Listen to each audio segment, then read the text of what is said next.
है और वो किस तरह से काम करता है।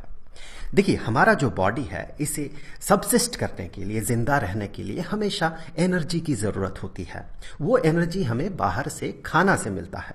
जब वो खाना हम खाते हैं तो उससे हम जो न्यूट्रिशन है उसे एक्सट्रैक्ट करते हैं और वो हमारे बॉडी के हर एक सेल तक पहुंचता है। तो डाइजेस्टिव सिस्टम से वो एब्जॉर्ब होके, वो जो न्यूट्रिशन है वो एब्जॉर्ब्ड होके किस तरह से बॉडी के हर एक सेल तक पहुंचता है, वो ब्लड के माध्यम से पहुंचता है। सो ब्लड सर्कुलेशन के थ्रू ब्लड में डिजॉल्व होके वो जो भी न्यूट्रिशन है वो वहां तक पहुंचता है। लंग्स क्या करता है? लंग्स एयर को अंदर लेता है और वहां से ऑक्सीजन वो एक्सट्रैक्ट करता है और बॉडी में जो कार्बन डाइऑक्साइड बनता है उसे बाहर निकालता है। वो जो ब्लड को प्यूरिफाई करता है, तो वो ब्लड जो पूरे बॉडी में सर्कुलेट करता है, तो ये सारा काम जो है ब्लड का सर्कुलेशन, ये करता कौन है? ये मेनली करता है हार्ट। हार्ट हमारे सीने में बिल्कुल बीचों बीच होता है। बंद मुट्ठी के आकार का ये हार्ट दो लंग्स के बीच ठीक बीचों बीच होता है, लेकिन इसका निचला हिस्सा बाईं तरफ झुकी हुई होती है।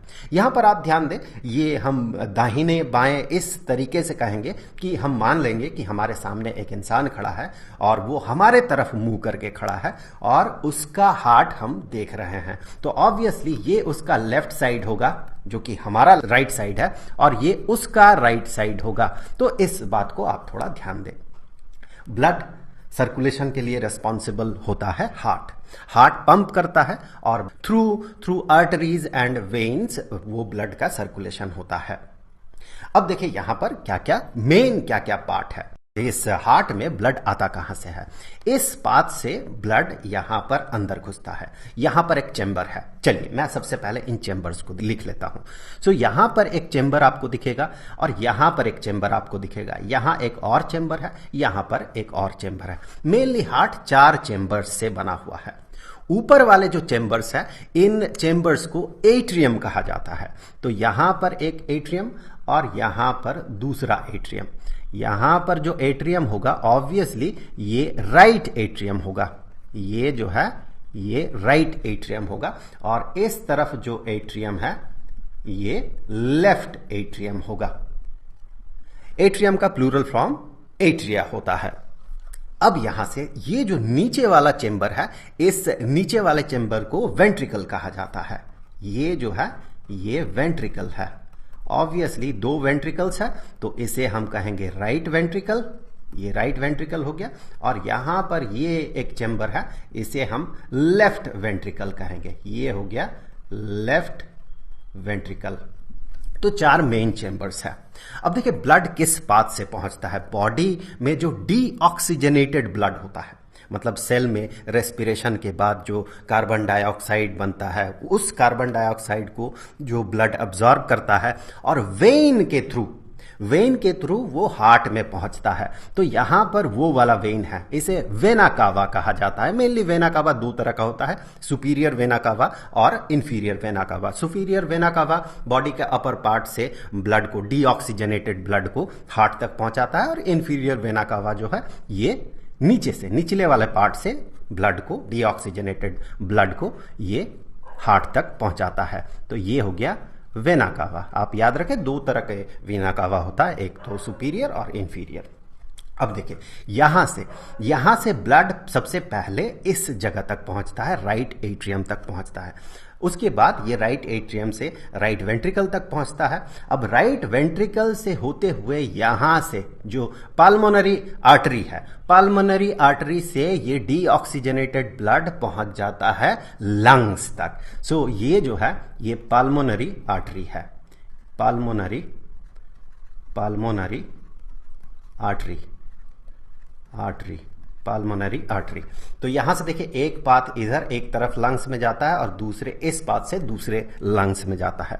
लंग्स में क्या होता है? वही डीऑक्सीजनेटेड ब्लड फिल्टर्ड होता है, वहां पर कार्बन डाइऑक्साइड निकल जाता है, लंग्स में चला जाता है और लंग्स से ऑक्सीजन अब्जॉर्ब्ड होता है। फिर वो जो ब्लड है जिसे हम कहते हैं प्यूरिफाइड ब्लड, या बेहतर शब्द में हम कहते हैं ऑक्सीजनेटेड ब्लड, फिर वो ऑक्सीजनेटेड ब्लड इस पाथ से यहां से वो अंदर आता है, एट्रियम से ये अंदर आता है।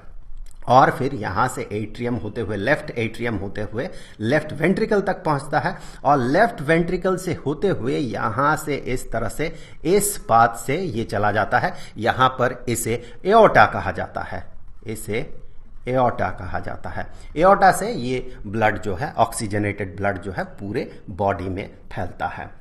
एक बार हम इसके फंक्शन को थोड़ा डिटेल्स में देखेंगे, उससे पहले देखिए यहां पर इस वेंट्रिकल में, राइट वेंट्रिकल में क्या है, डीऑक्सीजनेटेड ब्लड है, लेफ्ट वेंट्रिकल में क्या है, ऑक्सीजनेटेड ब्लड है। तो ये दोनों मिक्स ना हो जाए इसीलिए यहां पर एक थिक वॉल होता है जिसे कि सेप्टम कहा जाता है। यहां पर ये जो आप वॉल देख रहे हैं, ये वाला जो वॉल है, इसे सेप्टम कहा जाता है, जो कि सेपरेट करता है राइट वेंट्रिकल और लेफ्ट वेंट्रिकल को। और यहां पर आप देखिए, सबसे पहले जैसे कि हम बात कर रहे थे, वीना कावा तक यहां पर डीऑक्सीजनेटेड ब्लड पहुंचता है। यहां पर सबसे पहले एट्रियम जो है ये इन्फ्लेट कर जाता है, जिसके कारण कि यहां तक डीऑक्सीजनेटेड ब्लड वीना कावा से पहुंचता है। अब यहां पर इसका कॉन्ट्रैक्शन होता है, एट्रियम का होता है कॉन्ट्रैक्शन। एट्रियम का कॉन्ट्रैक्शन होते साथ क्या होता है कि वो जो ब्लड है एट्रियम से यहां पर एक वाल्व होता है, यहां से ट्राइकास्पिड वाल्व कहा जाता है। उस ट्राइकास्पिड वाल्व से वो वाल्व खुल जाता है, ऑब्वियसली ट्राइकास्पिड वाल्व से वो राइट वेंट्रिकल तक पहुंचता है। तो मैं यहां पर लिख दूं, यहां पर जो एक वाल्व है, जो कि ऑब्वियसली वाल्व है, मतलब एक ही तरफ खुलेगा, ब्लड को एक ही तरफ जाने देगा। मतलब ऐसा नहीं होगा कि कभी वेंट्रिकल से ब्लड एट्रियम में चला जाए, ऐसा नहीं होता है। हमेशा ब्लड जो है एट्रियम से वेंट्रिकल में आता है। तो फिर यहां पर ये जो वाल्व है इसे ट्राइकास्पिड वाल्व कहा जाता है, ट्राइकास्पिड वाल्व। ये इन्फ्लेट करता है, ये जो राइट वेंट्रिकल है ये इन्फ्लेट करता है, मतलब फैल जाता है, और एट्रियम सिकुड़ता है, जिसके कारण कि एट्रियम से ये ब्लड वेंट्रिकल तक पहुंचता है। उसके बाद यहां से फिर वेंट्रिकल सिकुड़ने लगता है। जब वेंट्रिकल सिकुड़ेगा उस समय, चूंकि यहां पर ट्राइकास्पिड वाल्व है, तो ये ब्लड एट्रियम तक नहीं जा सकता है, बल्कि यहां इसके साथ पाल्मोनरी आर्टरी का जो है लिंकेज है, यहां से ये ब्लड का पाथ मिलता है, ये पाल्मोनरी आर्टरी होके ये ब्लड बाहर निकल जाता है। इस तरह से ये पाल्मोनरी आर्टरी होके बाहर निकलता है। ये डीऑक्सीजनेटेड ब्लड पाल्मोनरी आर्टरी होके लंग्स तक पहुंचता है, फिर लंग्स में फिल्टर होता है, लंग्स में फिल्टर होने के बाद ये लेफ्ट एट्रियम तक पहुंचता है। तो मैं यहां पर थोड़ा सा लिख दूं कि यहां पर ऑक्सीजनेटेड ब्लड, ये ऑक्सीजनेटेड ब्लड आता है, ब्लड फ्रॉम लंग्स थ्रू इस पाथ से ये आता है, लेफ्ट एट्रियम तक पहुंचता है। और यहां पर मैं लिख दूं, वेना कावा के थ्रू राइट एट्रियम में डीऑक्सीजनेटेड ब्लड आता है, डीऑक्सीजनेटेड ब्लड फ्रॉम बॉडी के अलग अलग पार्ट से डीऑक्सीजनेटेड ब्लड यहां तक पहुंचता है। अब देखिए, लंग से आया, ये लेफ्ट एट्रियम में आता है। लेफ्ट एट्रियम में कब आता है? जब ये लेफ्ट एट्रियम जो है ये इन्फ्लेट करता है, फैल जाता है, उस समय ये ब्लड यहां पर भर जाता है। फिर लेफ्ट एट्रियम जो है ये कॉन्ट्रैक्ट करने लगता है, इस तरह से। इसके बाद लेफ्ट एट्रियम कॉन्ट्रैक्ट करता है, और यहां पर एक वाल्व है जिसे कि माइट्रल वाल्व कहा जाता है। इस वाल्व के थ्रू ऑक्सीजनेटेड ब्लड जो है इस वेंट्रिकल तक, लेफ्ट वेंट्रिकल तक पहुंचता है। दिस इज माइट्रल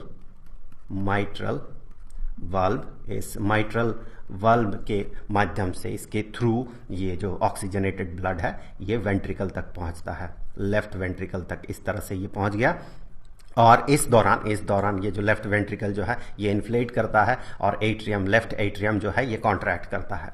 उसके बाद क्या होता है कि ये लेफ्ट वेंट्रिकल जो है ये कॉन्ट्रैक्ट करने लगता है। इसके बाद लेफ्ट वेंट्रिकल इस तरह से कॉन्ट्रैक्ट करता है, और चूंकि यहां पर एट्रियम और वेंट्रिकल के बीच यहां पर माइट्रल वाल्व है, जिसके कारण कि ब्लड जो है, ऑक्सीजनेटेड ब्लड लेफ्ट वेंट्रिकल से वापस लेफ्ट एट्रियम तक नहीं पहुंच पाता, बल्कि ये दूसरा पाथ फॉलो करता है। यहां पर एओर्टा होके ये यहां से ब्लड पूरे बॉडी में चला जाता है। एओर्टा में आगे अलग अलग पाथ्स है, उन पाथ से बॉडी के अलग अलग हिस्से में पहुंचता है। यहां पर मैं आपको बता दूं, यहां भी एक वाल्व होता है, इस जगह पे एक वाल्व है, इस जगह पे एक वाल्व है, पाल्मोनरी आर्टरी और राइट वेंट्रिकल के बीच एक वाल्व है, जिस वाल्व को पाल्मोनरी वाल्व कहा जाता है। सो यहां पर है पाल्मोनरी वाल्व, पाल्मोनरी वाल्व। और यहां पर भी एक वाल्व है, इस